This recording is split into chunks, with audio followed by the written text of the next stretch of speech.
বিদেশি গালভরার নাম হলেও এটা কিন্তু আসলেই এক ধরনের আলু ভাজাই।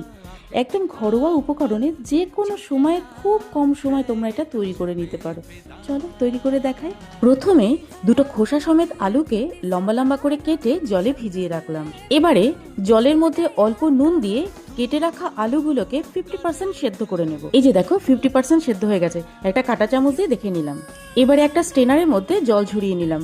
একটা প্লেটের মধ্যে নিয়ে নিলাম 2 টেবিল চামচ কর্নফ্লাওয়ার, 1 টেবিল চামচ ময়দা, 1.5 চা চামচ রসুন পাউডার, 1 চা চামচ চিলি ফ্লেক্স, হাফ চা চামচ গোলমরিচ গুঁড়ো, 1 চা চামচ অরিগ্যানো ও স্বাদ অনুযায়ী নুন। সবকিছু একসাথে ভালোভাবে মিশিয়ে নেব। এবারে 50% সেদ্ধ করা আলুগুলোকে শুকনো মিশ্রণের মধ্যে কোট করে ডুবো তেলে ভেজে নেব। একটু লাল করেই ভেজে নেব। ভাজা হয়ে গেলে একটা টিস্যুর ওপরে রেখে তেল ঝরিয়ে নেব। ব্যাস তৈরি হয়ে গেল একদম ক্রিস্পি ওয়েজেস ফ্রাইড পটেটো। এই ফ্রাইটা আমি টমেটো সসের সাথে সার্ভ করেছি।